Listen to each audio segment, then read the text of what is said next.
11, Local First.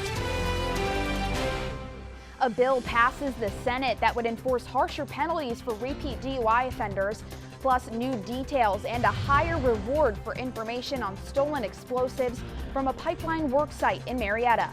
But we begin with the latest on a Denver man shot dead in York County, what investigators uncovered in the case. Good evening, I'm Holly Harrer filling in for Shannon Murphy.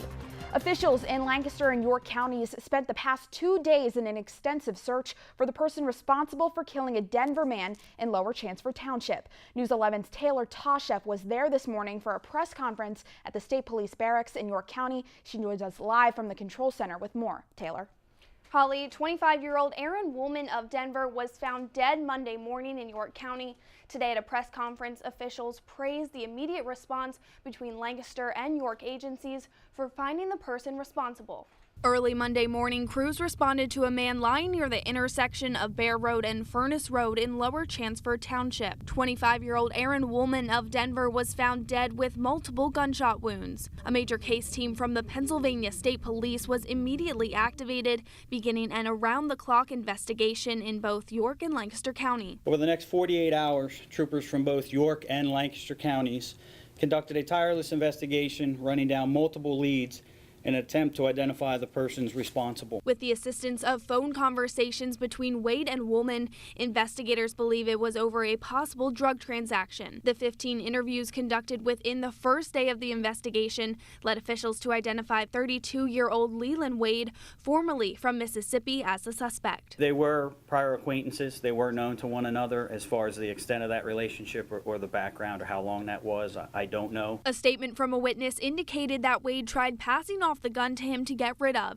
saying he had killed Aaron with it, while another witness said he had taken her to a hotel Monday evening where he began loading the guns with ammo while wearing gloves. And that was kind of key for us in all the individuals, all the group of friends and acquaintances for both the victim and the actor in this case is kind of how everything tied together. Police were able to trace the location of Wade to the Days Inn on Eastbrook Road in East Lampeter Township, where he peacefully surrendered to police. In a press conference this morning, District Attorney David Sunday of York County began by thanking District Attorney Craig Stedman. I want to start out by thanking the Lancaster County District Attorney Craig Stedman, because when this first occurred, I called him and I asked for his assistance, and it was immediate and seamless.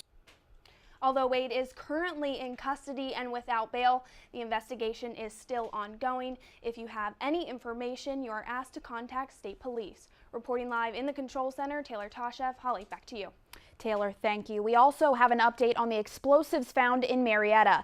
The Bureau of Alcohol, Tobacco, and Firearms is increasing the reward to $20,000 for information leading to the recovery of 700 pounds of explosives and 400 blasting caps stolen from a pipeline work site. The ATF and state police are also offering the reward for anyone with information that could lead to an arrest and conviction of those responsible. The theft reportedly occurred on Friday when workers with Gregory General Contracting Company left the worksite for the day. They returned Monday to discover one of their truck doors ajar and locks missing. Theft and possession of explosives is punishable by up to 10 years in prison. Call the ATF hotline at the number on your screen with any information.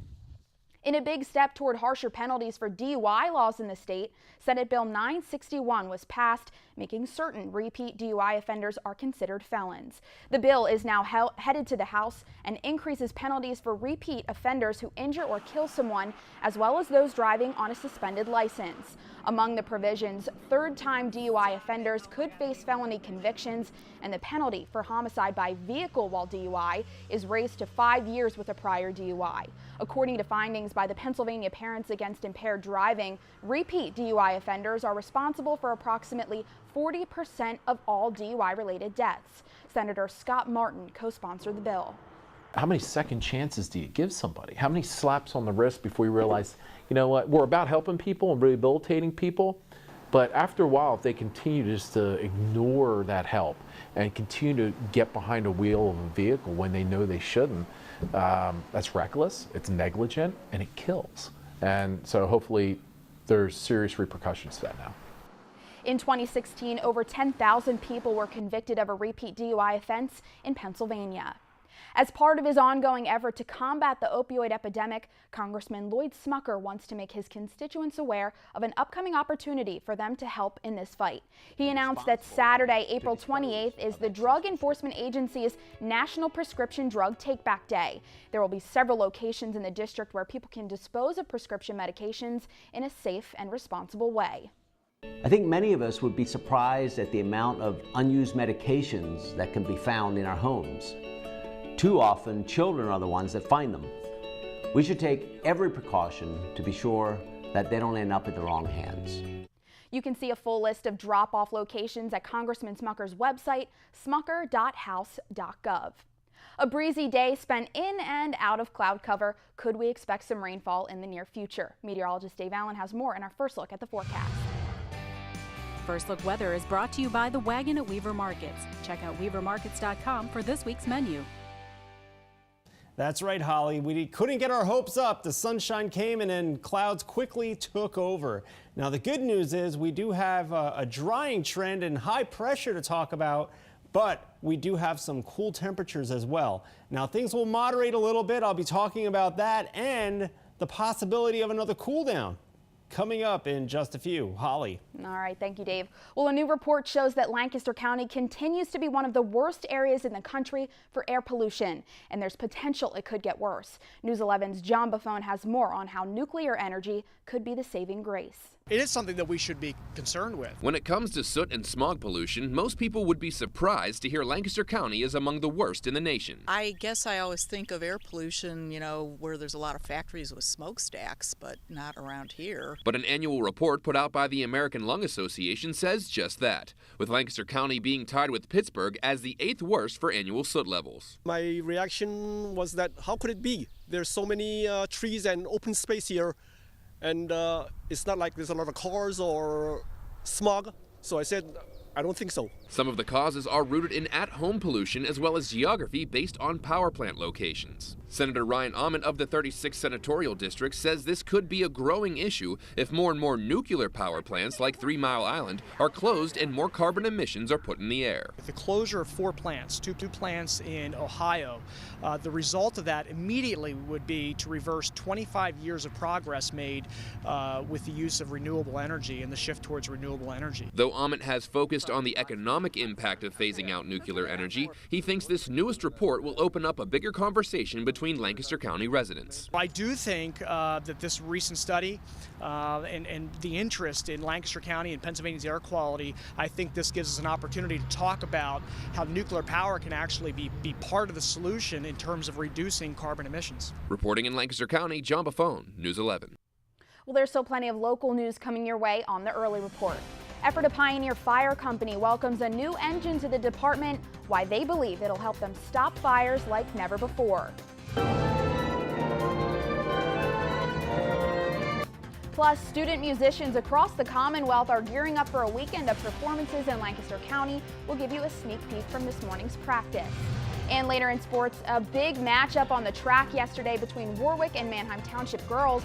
See who came out on the winning side and stayed unbeaten.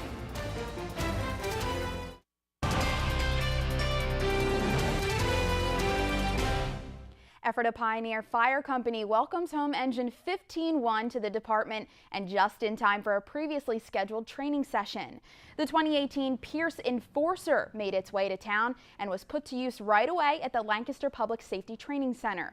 It's been 20 years since the fire company purchased a new engine. The price has nearly doubled since then, equaling over $600,000 for an engine that meets the needs of volunteers and the changing composition of fires. Chief Kiefer of the Ephrata Pioneer Fire Company says the process took years of researching the municipality and what calls they typically run, but believes this will better suit the needs of Ephrata residents. So where we are as a community is we need to do more with less. We need more lines that'll flow more water. We need a piece that'll get us in tighter areas. We need a piece that'll get us up tight streets, down tight alleys, make tight turns. That's where we are as a community right now. So again, we needed a new piece just to be able to meet certain challenges that we're met with. Ephrata Pioneer Fire hopes to have members trained and ready to use the new rig by mid-May.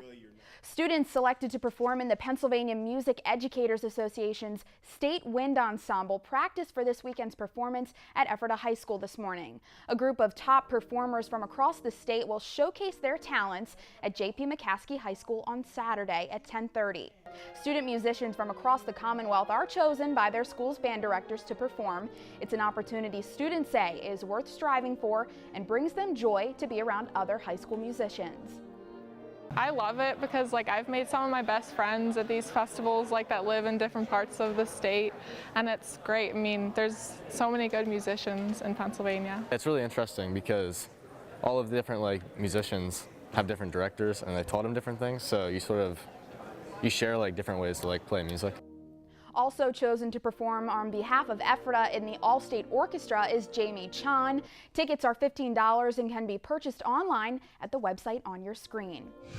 Key Ace Hardware in Ephrata has expanded. After renovations, the location now has 1,000 additional square feet of usable space for top-of-the-line grilling and barbecue equipment. They also replaced all of the shelving units and brightened up the store to suit customers' needs. It was just kind of time for a remodel. We're always in need of more space, so being able to add 1,000 square feet is big for us. It's almost 10% more space from what we had, as well as just replace all of our shelving units that were starting to show some age and brighten up the store, bring it forward, make it more modern. Elliott says he looks forward to an increase in customers when the weather warms up for those eager to start grilling summer meals. This week is National Volunteer Week, an opportunity to celebrate the impact of volunteer service and the power volunteers have when they come together. Habitat for Humanity says a great deal of their projects rely on the help of volunteers throughout Lancaster and Lebanon counties. About 2,000 volunteer hours are needed to complete just one project. Volunteers are essential to all nonprofits. One, so that we can keep costs down, and two, so that we have the capacity to do the work. If you want to get involved in helping the community and volunteer at Habitat for Humanity, you can contact LancasterLebanonHabitat.org. With April being National Distracted Driving Awareness Month, State Farm partnered with the Center for Traffic Safety to promote a competition. They encourage Lancaster County students to submit a design for a billboard that educates drivers about the dangers of texting and driving. The contest winner, Brandon Santos, was in a car accident when he was just 7 years old. He hopes no one has to go through what he went through. I was in a car crash, but my brother saved my life, and he risked his life. He survived and basically don't want this to happen to anybody else. From ages 16 to 19-year-old drivers, their mortality or fatality rate is 4 times higher than drivers from 24 to 69. So we obviously see a dangerous trend there where we're losing young drivers. Brandon received a $100 scholarship for winning this contest. Well, Dave Allen will join us next with a check on your extended forecast. Plus, a local skate park is hosting a fundraiser this weekend, how you can join the fun. But first, here's a check on Wall Street at the closing bell.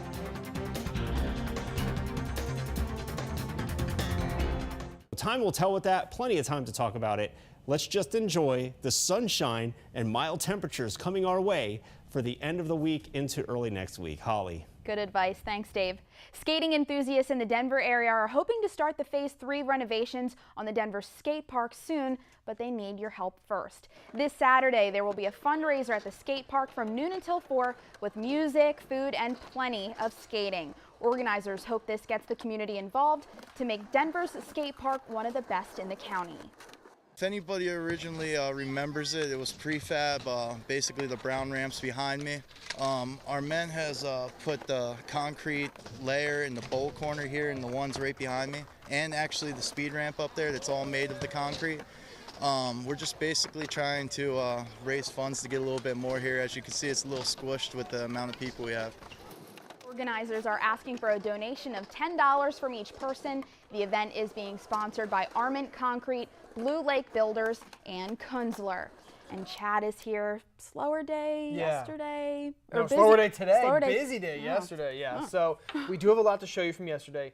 not so much from today. So we'll throw you some post movements. All that coming up, including some quick highlights from a dramatic late inning victory for one of these teams, Ephrata or Warwick baseball. Stick around. See you got the W.